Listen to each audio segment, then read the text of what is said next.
بعد بڑی لوگ پوچھنے لگے, کہتے جی گائے کی ہوتی ہے, بھینس کی بھی ہوتی ہے کہ نہیں؟ چلو جی اب نئی بات نکل آئی. حدیث پاک میں لفظ آیا اونٹ کا, نبی پاک نے فرمایا بکرا 1 سال کا, گائے 2 سال کی, اونٹ 5 سال کا. حدیث میں لفظ آ گیا اونٹ کا. اب کو بندہ کہے پہلے بتائیں نر کا کہ مادہ کا, تو میں کدھر سے آپ کو حدیث نکال کے دوں جس میں نر بھی اور مادہ علیحدہ علیحدہ ہو؟ حدیث پاک میں ذکر آ گیا دمبے کا, مینڈے کا. اب باقی جو سارے جاگ رہے ہیں نا, اب غور فرمائیں, باقی ایک بکرا ہے, ایک چترا ہے, ایک دمبا ہے, ایک دیسی بکرا ہے, ایک پہاڑی بکرا ہے, تو علیحدہ علیحدہ لفظ کہاں سے نکال کے دیے جائیں؟ یہ ساری انواع ہیں, اقسام ہیں, نوع ہیں. اسی طرح بھینس بھی گائے کی ایک قسم ہے. امام اعظم ابو حنیفہ فرماتے ہیں النوع منہ, یہ اس کی ایک قسم ہے, نوع میں سے ہے, گائے کی نوع میں سے ہے. آپ عام لفظ بولتے ہیں تو کہتے ہیں بکرا چترا گائے بھینس, عام لفظ ہے نا. تو جب گائے کہہ دیا تو اب کو بندہ کہے گائے آیا تو پہلے بتائیں گائے تو ہے تو اس میں بیل شامل ہے کہ نہیں؟ تو گائے کی جتنی قسمیں ہیں نا, ہمارے محدثین بھینس کو گائے میں شامل کرتے ہیں. بھینس گائے کی ایک قسم ہے. تو نبی پاک صلی اللہ علیہ وسلم نے جب گائے کا لفظ استعمال کیا تو بھینس اس کے اندر آ گئی. تو اگر گائے کی قربانی جائز ہے تو بھینس کی قربانی بھی جائز ہے. اگر بیل کی قربانی جائز ہے تو کٹے کی قربانی بھی 100% جائز ہے. اس کے اندر 7 حصے ڈالے جائیں گے, اسے قربان کیا جائے گا, یہ جائز ہے. اگر آپ صریح لفظ نکال کے دکھانے کو کہیں گے تو پھر تو بڑی چیزوں میں لوگ الجھ جائیں گے. پھر کیسے نکالا جائے گا خسی کی جائز ہے کہ نہیں, جو خسی نہیں اس کی جائز ہے کہ نہیں, فلاں کی. تو ان تفصیلات, ہاں بہت ساری چیزوں کی تفصیلات حدیث میں ہے, لیکن ساری چیزوں کی موجود نہیں. اس لیے میرے عزیز یاد رکھیں, بھینس کی قربانی بھی ہوگی, گائے کی بھی ہوگی, بیل کی بھی ہوگی, کٹے کی بھی ہوگی. جن کی نہیں ان کی نہیں. ہم نے کبھی کہا ہرن کی قربانی بھی ہوگی یا مرغی کی قربانی بھی ہوگی. تو حدیث مبارکہ کے اندر جو چیزیں موجود ہیں ان کی جتنی اقسام ہیں ان سب کی قربانی کرنا ہاں جائز ہے. اور میرے نبی پاک صلی اللہ علیہ وسلم نے فرمایا جانور خوبصورت ہو, لنگڑا نہ ہو, کانا نہ ہو, زخمی نہ ہو, خوبصورت جانور لاؤ, اس کو لا کے ذبح کرو. لوگ کہتے ہیں چلو اتنے پیسے اللہ کے راستے میں دے دیں, تو یہ کافی نہیں کافی. مسلم شریف میں, بخاری شریف میں میرے نبی پاک سید عالم صلی اللہ تعالی علیہ وسلم نے فرمایا 10 ذی الحج کو اللہ کی نظر میں ابن آدم کا سب سے پسندیدہ عمل. لیکن نا 10 ذی الحج کو, کل 10 ذی الحج ہے تو بڑے کام ہوں گے, فجر کی نماز بھی ہوگی, تکبیرات تشریق بھی پڑھی جائیں گی. آج فجر سے شروع ہو گئی نا, 9 کی فجر سے لے کر 13 کی عصر تک تکبیرات تشریق پڑھی جائیں گی. اللہ اکبر, اللہ اکبر, لا الہ الا اللہ واللہ اکبر, اللہ اکبر وللہ الحمد, اللہ اکبر, اللہ اکبر, لا الہ الا اللہ واللہ اکبر, اللہ اکبر وللہ الحمد, اللہ اکبر, اللہ اکبر, لا الہ الا اللہ واللہ اکبر, اللہ اکبر وللہ الحمد. کوشش کریں جب بھی پڑھیں 3 بار پڑھیں. تکبیرات تشریق بھی پڑھی جائیں گی, فجر کی نماز بھی کل ہوگی, عید کی نماز بھی ہوگی, لوگ اور بھی کوئی ذکر اذکار کریں گے. لیکن میرے نبی پاک صلی اللہ علیہ وسلم نے فرمایا 10 ذی الحج کو اللہ کو اپنے بندے کا جو کام سب سے زیادہ پسند ہے وہ یہ ہے کہ وہ اللہ کے راستے میں جانور کا خون بہائے. حالانکہ نمازیں بھی ہیں, اذکار بھی ہیں, تکبیرات بھی ہیں, سارا کچھ ہے, پر اللہ کو سب سے زیادہ کیا پسند ہے؟ جانور کو قربان کرنا. یہ اللہ کو بڑے خوبصورت لفظ نبی پاک علیہ السلام نے فرمایا قربانی کا جانور قیامت کے دن اپنے سینگوں اور کھروں سمیت آئے گا, اور جس نے قربانی کی ہوگی اس کی بخشش کروا کے اسے جنت میں لے کر جائے گا. تو فرمایا ابن آدم کا سب سے پسندیدہ عمل یہ, سب سے پسندیدہ, کہ وہ 10 ذی الحج کو قربانی کریں, کوشش کریں خود ذبح کریں اپنا جانور. یہ حضور کی سنت ہے. یہ نہ ہو سکے تو نبی پاک صلی اللہ علیہ وسلم نے اپنے ہاتھوں سے ذبح کرنے لگے حضرت فاطمہ کا جانور، تو فرمایا فاطمہ ادھر آ کے اس کے پاس کھڑی ہو جاؤ، میں تمہارا جانور ذبح کرنے لگا ہوں۔ اپنے جانور کے پاس کھڑے ہو۔ میرے جو بھائی ذبح کرنے کا کام کرتے ہیں نا، قصاب ہم کہتے ہیں، سارے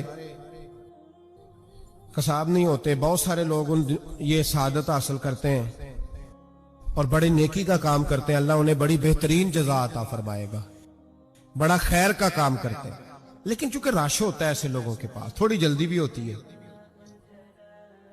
پہلی تو کوشش کریں تکبیر خود ڈالو، یہ نہیں ہو سکتا تو قریب کھڑے ہو۔ ہمارے ہاں ایک رواج یہ بھی ہے کہ 2 بندے ہاتھ رکھتے ہیں، ذبح وہ کر رہا ہوتا ہے تو جس کی قربانی ہوتی ہے اس کو کہتے ہیں تو بھی ساتھ ہاتھ رکھ، ہوتا ہے نا جی بہت ساری جگہوں۔ اب حکم یہ ہے شریعت اسلامیہ کا کہ جب جانور ذبح کریں گے تو پڑھیں گے بسم اللہ اللہ، بسم اللہ اللہ۔ ہاں نبی پاک صلی اللہ علیہ وسلم نے لمبی دعا پڑھی، صحابہ بھی لمبی دعا، انی وجہت وجہی للذی فطر السماوات والارض حنیفا وما انا من المشرکین، یہ بھی پڑھا۔ اور پھر میرے رسول پاک صلی اللہ علیہ وسلم نے یہ بھی کہا کہ اللہ میری طرف سے قبول فرما، میری امت میری اہل بیت کی طرف سے قبول فرما۔ صحابہ جب جانور ذبح کرنے لگتے پہلے یہ دعا پڑھتے، پھر کہتے اللہم تقبل منا کما تقبلتا خلیلک ابراہیم علیہ السلام وتقبلتا حبیبک محمد صلی اللہ علیہ وسلم، اے اللہ ہم سے بھی قبول فرما جیسے تو نے حضرت ابراہیم سے قبول فرمائی اور جیسے اپنے حبیب حضرت محمد صلی اللہ علیہ وسلم سے قبول۔ یہ ساری دعا پڑھیں، اور جب جانور ذبح کرنے لگے تو پھر پڑھیں بسم اللہ اللہ، بسم اللہ اللہ۔ اچھا 2 آدمیوں نے ہاتھ رکھا ہوا ہے، 2 آدمیوں، اب اگر ایک نے بھی نہ پڑھی بسم اللہ اللہ اکبر تو جانور حلال نہیں ہوگا، دونوں کو پڑھنا پڑے گا، یہ مسئلہ یاد رکھیں۔ ایک اور بات بھی بتانی ہے آپ کو، وہ بھی آپ نے یاد رکھنی ہے۔ قربانی کے بڑے جانور میں کتنے حصے ہوتے ہیں؟ 7۔ اب 7 حصوں میں 7 کی نیت قربانی کی ہونی چاہیے، 7 کی۔ 6 حصے ڈال گئے، جو چلے تھوڑے سے زیادہ امیر لوگ نہیں تھے، نارمل تھے، انہوں نے 6 حصے ڈال لیے۔ 7واں امیر آدمی تھا، اس کو جا کے کہا یار ایک حصہ نہیں مل رہا، تو چل تو نے تو 2-3 بکرے لیے ہوئے ہیں، تو بھی شامل ہو جا۔ اس نے پہلے تو کہا نہیں یار میں نے اب لے لی ہیں، پھر جب اصرار کیا تو کہا چلو ٹھیک ہے بڑے گوشت کا قیمہ کرا لیں گے، تو اس طرح کرو ڈال لو میرا بھی حصہ۔ اب 6 کی نیت قربانی کی، 7ویں کی گوشت کی، کسی کی بھی قربانی نہیں ہوگی،